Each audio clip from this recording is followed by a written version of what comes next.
Good evening, it's 8 o'clock. I'm Tony Ndoro live from Johannesburg, and your top stories tonight. The public is being asked to boycott Vodacom as the Please Call Me battle intensifies.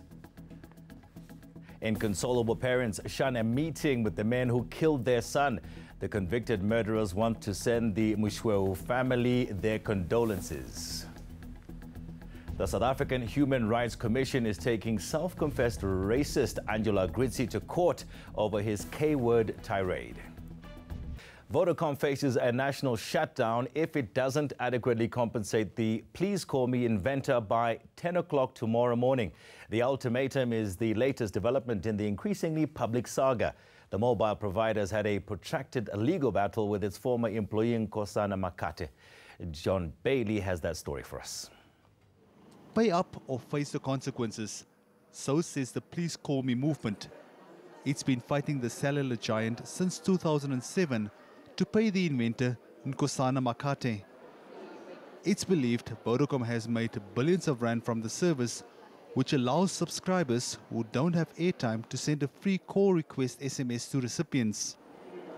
People are now being asked to occupy Vodacom stores across the country and to move their subscriptions to other networks. Vodacom is trying to deny black excellency. It's trying to deny Mr. Makate his invention while profiting from what Mr. Makate has invented. If the Please Call Me was not profitable for Vodacom, they wouldn't have proceeded to take it internationally to countries like India, Colombia, and Tanzania. 3 years ago, the Constitutional Court ordered Vodacom and Makate to negotiate and to agree on reasonable compensation. While the amount Vodacom is offering Makate is unknown, he's rejected it as ridiculous. The company says its CEO has conveyed his final decision to Makate's lawyers. It believes it followed the Constitutional Court's order and considers the matter closed. But Vodacom's not doing itself any favors. It's receiving even further backlash on Twitter. That's after serving Gauteng Education MEC Panyasa Lesufi with a cease and desist order to stop him from commenting on the matter. A showdown now looms. A mass gathering of civil society and political groups is set to take place at the Vodacom head office on Thursday. John Bailey, Johannesburg. Too little, too late. The heartbroken mother of a Northwest teenager who was murdered for stealing a sunflower won't meet with the two men who killed him. Agnes Mushweu has been testifying at the sentencing hearing of Philip Skutter and Peter Durvad. They were convicted of killing her son Mutlamola in Kolini. That was in 2017. Malungelo Boy is following that story for us. I don't want to meet those people. They can regret what happened. But where is my child? This is what Agnes Mushweu told the Northwest High Court. She described how she hasn't been able to accept the death of her son Mahlomola and how her 6 other children are battling to deal with the loss of their brother. The defense has told the court both Philip Skutter and Peter Duravad want to send their condolences to the Mushweu family.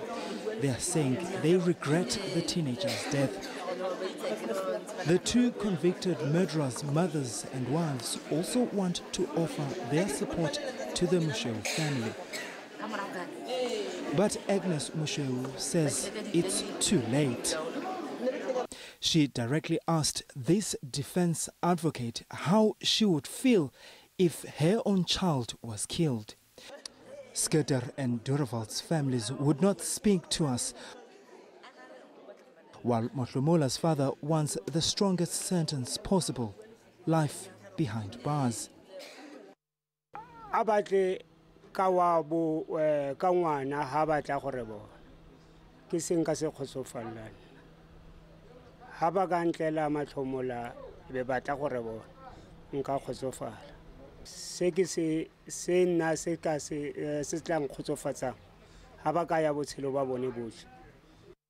Lobby group AfriForum is saying it will appeal both the conviction and sentence. And new evidence have come to the fore where the state's only witness in this case actually acknowledged the fact that he lied in court Nevertheless, the defense and state will present their final arguments on sentencing on Thursday. Malungelo Pui, Mahikeng. The South African Human Rights Commission is taking Angelo Agrizzi to court over his K-word tirade. Yesterday, Agrizzi concluded his testimony at the state capture inquiry by admitting that he is a racist. Today, two more former Bosasa employees testified, corroborating much of Agrizzi's testimony, and they made some shocking allegations of their own. Aaron Bates has more. First former Bosasa CFO Andries van Tonder concluded his testimony. Please state your full names for the record. Frans Hendrik Steyn Forster. Then another former Bosasa staffer took the stand. Forster declared he rented cars for a minister's daughter. Minister Mokonyani's daughter needs a vehicle. She wants a cabriolet. And he said, Frans, if you can't get a cabriolet, then get a luxury vehicle. So... Get a what? A luxury vehicle. Okay. So we ordered an Audi A3, silver in color. I had to pick up the vehicle and take it through to the minister's house. Forster supporting claims Correctional Services Patrick Gillingham and his senior Linda MT were VIP beneficiaries. Mr. Gillingham got two himself, and two Mercedeses. His family? His wife got a Golf, his son got a Polo, and the one that Andries van Tonder bought was for the daughter that was also a Polo. He's also described perks to the ANC. That was after the elections and the ANC won. They had a massive function on the premises of Bosasa operations. Forster's alleging Bosasa worked with police to get people into the Lindela repatriation centre. Gavin came to me and instructed me to get the figures up. He needed more money. He wanted more money. We got paid per person per day, staying over in the facility. I had a team. They would come in, they would phone the police and say, okay, Sandton police, how many illegal immigrants? 6. You will phone Honeydew, they'll say 4. So you would go, you pick up 6 from there, you'll go to Honeydew, pick up the 4. So it was till we had the bus load full, and then we would bring them through to the facility. Proceedings resume on Thursday. We are going to adjourn and resume at 10 o'clock tomorrow. Aaron Bates, Johannesburg. The Mokgoro Commission of Inquiry has meanwhile confirmed receiving Angelo Agrizzi's state capture inquiry affidavit and annexures. Agrizzi claims senior NPA officials Nomngcobo Jiba and Lawrence Mkhwebi were bribed by Bosasa. The inquiry has sent a letter to Agrizzi asking him to appear before the commission. Let's move on now, and fans around the world are trying to find 100 ways to mend their broken hearts following the death of an American soul singer, James Ingram. The 66-year-old's hits were the soundtrack to the lives of a generation of South Africans who keenly followed the lyrics as a mimic of their lives in the 80s. We hit the streets to speak to some of those fans. James Ingram fans will give you a run for your money in the lyric stakes. Amidst the pop-crazy era of the 80s, his love songs touched a chord with reluctant romantics, of which there were surprisingly many. Devastated fans say his music continues to resonate with them, and not just once. Oh, I loved it so much. What is it that you loved about his music? The words. It connects with you. Yeah, it touches you. It's everything, it's the words. And what are those words that you can remember right now? Ooh, I don't have the heart to hurt you. He impacted my life in so many ways during my sad times. It's just like, I'm shocked. And a karaoke hit too.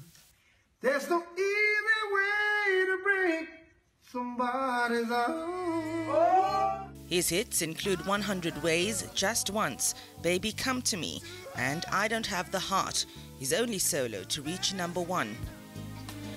The star also collaborated with the likes of Patty Austin, Linda Ronstadt, Kenny Rogers and Barry White. Ingram's fellow musicians took to social media to express their condolences. The two-time Grammy winner is reported to have died of brain cancer. His passing has left legions of fans remembering the lyrics of another hit, How Do You Keep the Music Playing? How do you keep the song from fading? That's a sad loss indeed. Stay with us on eNews. Coming up, a deadly Arctic chill grips the U.S. Midwest. And Rofio will have some business news for us as well. That's right, Tony. So the rand is steady against the US dollar today, and all eyes are on the US and their interest rate decision.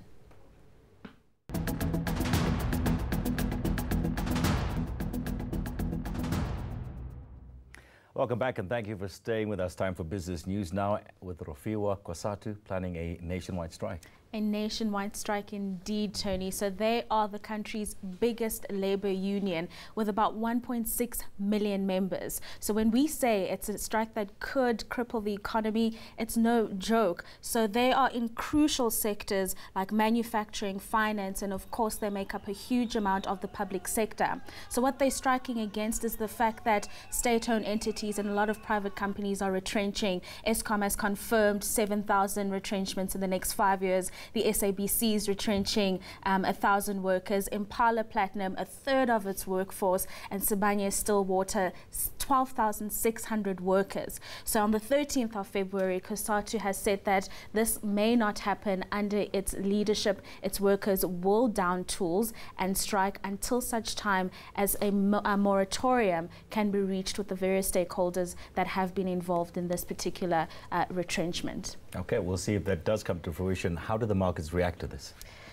So we have a little bit of a good day on the markets today when it comes to commodities and so, but we'll get to that in a moment. But there was a slump on market heavyweight ShopRite, which dragged the JSE into the red today. So the retailer's share price fell as much as 17% at one point after it warned that its profits were going to be significantly lower. On the commodities front, oil prices continue to rise and they are boosted by concerns about supply disruptions after the US sanctioned Venezuela's oil industry. Meanwhile, gold miners listed on the JSE are still finding support from the rising gold price, which is currently at a 7-month high. And the rand managed to hold its own against the US dollar today, and all eyes are on the US Federal Reserve, which is set to announce its interest rate decision later on today. One day, 12-1 the rand? Never? Never. Rafia, thank you so much. Thank you very much, Tony. All right.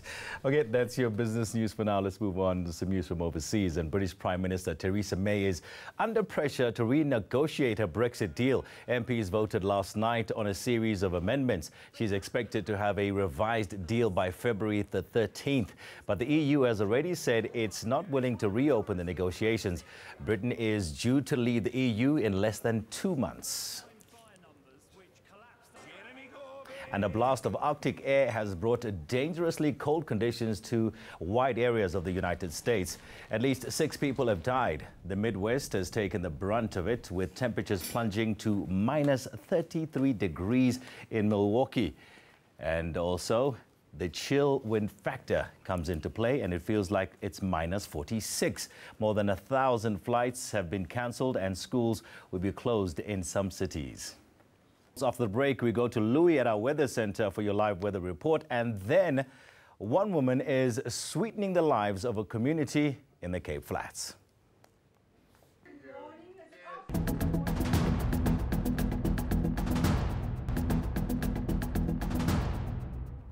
Let's go straight to Louis with the weather details midweek. Hi, Louis. Hi, Tony. Thank you so much. Well, we're going to see a big change taking place overnight in the Eastern Cape. With some moist air pushing in over the area, it becomes cloudy. And by early tomorrow morning, there'll be light rain falling for many parts of the province, especially closer to the coastline. And that is set to continue all the way through to afternoon, keeping things cooler over that province for tomorrow. While over the rest of the country, especially as you head northwards, it's going to be a hot day. And the usual afternoon thunderstorms will be developing for many places once again. This also includes parts of the Northern Cape towards Kimberley, as well as Portsmouthburg, down towards De Aarde and Colesberg, while dries up as you head further westwards. It's going to be a very hot day once again for much of this province. The Western Cape will be warm, cloudy at first in the south with some light rain for Robertson and Swellendam in the morning, but for the garden routes that rain could be on and off for much of the day. Similar conditions as we cross over into the Eastern Cape, and we can see just how cool it's going to be over this area, with many parts of this province only just getting to 20 degrees or just a little bit higher than that. Thunderstorms in the eastern parts of this province will become scattered, and some of those thunder showers could become strong, if not even severe. Similar conditions for the southern parts of KwaZulu-Natal. In the north, a bit more sunshine with some very hot weather expected. Ladysmith and Ulundi, 33 degrees as a maximum temperature. There'll be a few thunder showers once again for Mpumalanga, but it does look as though the low felt unfortunately stays dry as well as very hot. 35 degrees for Palabora, while Musina climbs to 37, but there could be a few thunder showers toward the southern parts of Limpopo. Very isolated afternoon thunderstorms in the northwest, hopefully bringing some relief from a very hot afternoon in the area. And then we'll also have a few thunderstorms into the Free State, the very typical summer conditions continuing over this province. And finally, for Gauteng, you might have guessed it, a few thunder showers possible for this area. A slightly hotter day in the forecast for the province, 31 for Vereeniging as well as Pretoria. Now let's take a quick look ahead to your forecast for Friday, and there will be thunder showers once again for many parts of South Africa, staying wet towards the southern coastline, but hot with sunshine further westwards. And then for the start of the weekend, a few thunderstorms into the Western Cape, including around the peninsula, but a drop in temperature for Gauteng, Johannesburg, 24 degrees with a 60% chance of those thunder showers. That's the story from the Weather Centre. Tony, it's back to you. Thank you so much, Louis. We'll catch up with you another time. And finally now, a Cape Town resident believes coffee and cake can change the world. Anissa Seal is using her baking skills to foster a sense of community on the Cape Flats. Tanya Neft dropped in on her coffee shop. At first glance, it looks like any other coffee shop, right? But it's a first for Bonteheuwel. This Cape Flats community usually makes headlines for all the wrong reasons: gangsterism, drugs and violence. But Anissa Seal is adding a spoonful of sweetness to her community. Well, I love baking. I bake all the time, and cooking, of course. I decided to have it in Bonteheuwel because I want to be at home with my kids. There's many people here that need help, and I just thought, why not, yeah. I think it's a great idea because I'm too lazy to cook breakfast for myself. I enjoyed not going far away actually for coffee and eggs and bacon and stuff. Anissa hopes her delicious food and great coffee will put a little corner of the Cape Flats on the map. Tanya Neft, Bonteheuwel. With that, let's just recap now our top stories for you for tonight. The public is being asked to boycott Vodacom as the Please Call Me battle intensifies. And inconsolable parents shun a meeting with the men who killed their son. The convicted murderers want to send the Mshwewu family their condolences. And for me, that's it. Good night. We'll see you again tomorrow.